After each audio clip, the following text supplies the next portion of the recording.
Hey guys, so following that article on the death of the man for whom Mukuru Kwajenga is named, I promised that I would look at or talk through three books on the history of Nairobi. Um, in retrospect, promising to talk through three books in 1 week is quite ambitious. But at least this week, I'm just gonna, or in this video, I'm going to talk about this one book which I really love, which is Comforts of Home: A History of Prostitution in Colonial Nairobi, which is written by Louise White. It's one of the books that I have really enjoyed reading about Nairobi, partly because it examines the history of Nairobi from a perspective that we often don't talk about. And I mean not talk about not in the popular sense, because sex work and prostitution is something we talk about quite a bit, and it's there in the popular literature as well. But it's often missing in a lot of academic and scholarly texts, and a lot of policy conversations about the origins of the city and how different people have contributed to making the city into what it is.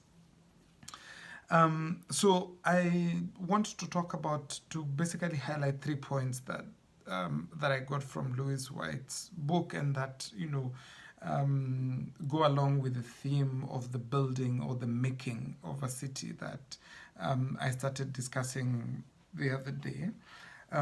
Basically, to challenge that idea or that notion that cities are things that just exist, or things that we come and find existing, rather than thinking about cities as things or as places that are constantly being constructed, deconstructed, reconstructed by people, right?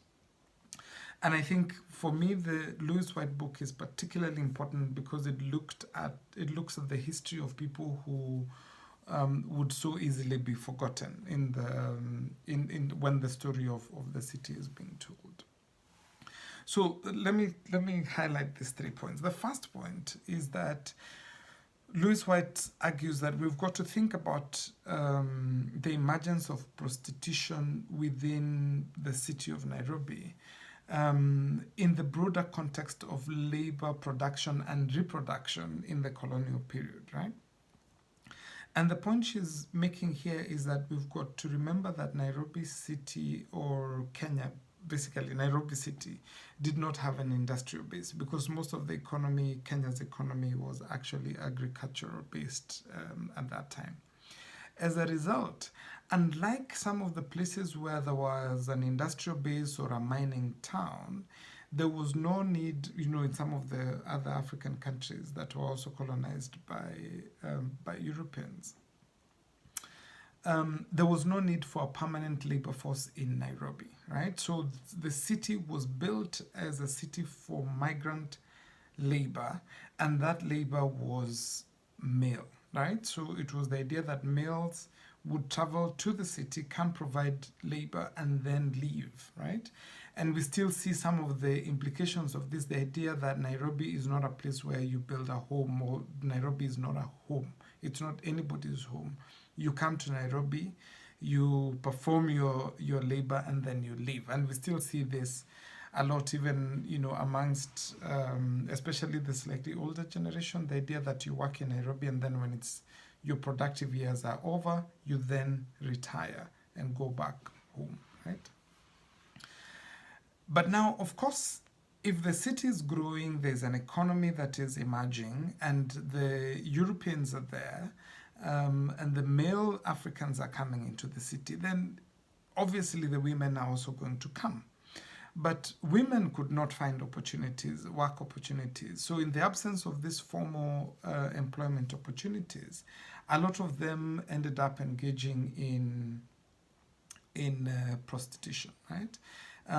They used this as the avenue for them to gain resources, to earn a living, and actually to accumulate capital.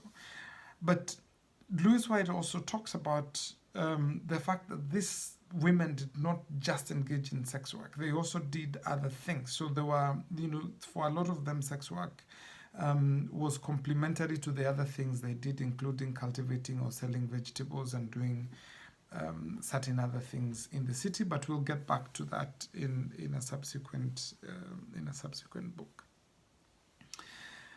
Now, the second point, which is a fundamental point in Louise White's book, is that while a lot of people tend to think about prostitution and sex work as being limited to and revolving basically around having sex or the sex act, she argues quite articulately that actually what these women were providing was not just sexual services but comforts of home, and that's where she gets the title of the book from, right?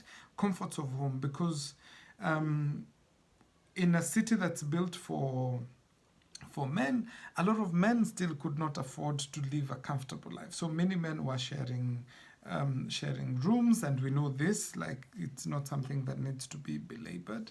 And so when they wanted some comfort, they went to these women's houses to get those comforts of home, right?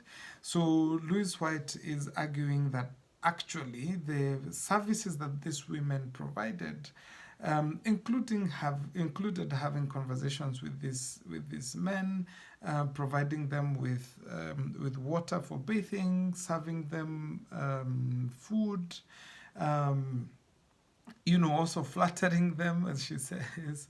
And then she also talks about basically a short-term or, sort of a lease on their utensils and their bedding, because these men would sometimes sleep in those women's houses as well.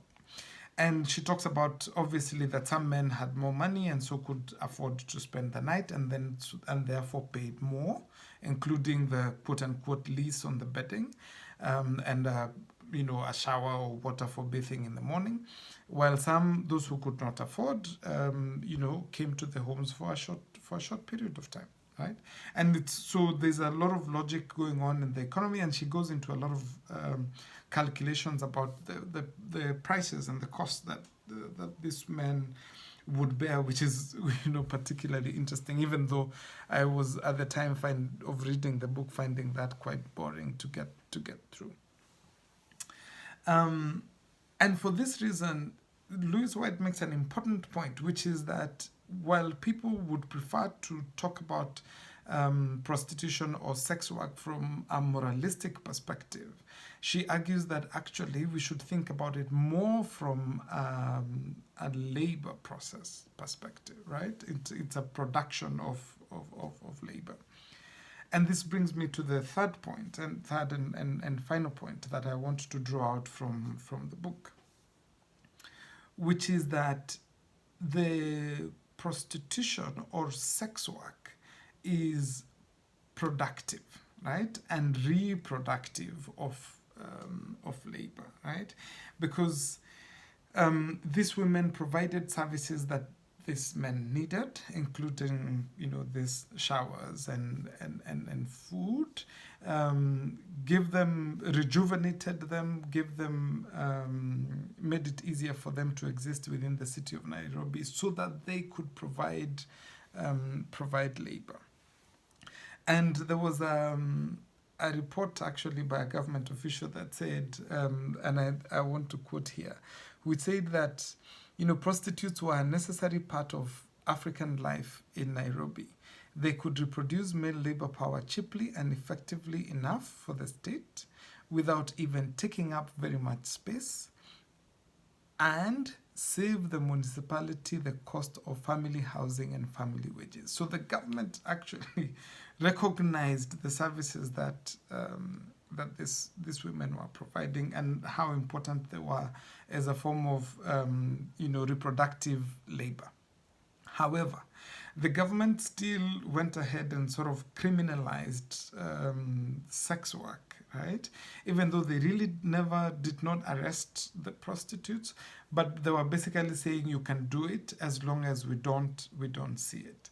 And this explains why the labor of these women and the production of these women or the contribution of these women to the making of the city is sometimes understated and overlooked, because while it is clear and it is evident that the work they were doing is productive and reproductive, including them being able to accumulate capital, buying property, putting up houses, supporting siblings, supporting younger ones, and even when they died, leaving property to their subsequent generations. Their work was still required by law to not be seen, right? So it is work that was declared illegal and therefore had to be done in secret. This is part of the reason why some of these contributions are easily overlooked and easily forgotten. And I hope that this encourages you to then go and look for this book, read those stories for yourselves, and see how so many other people, including stories that we may never get to hear, have been involved in the building, in the construction, in the creation of the city of Nairobi that we so much enjoy today. Cheers and happy reading.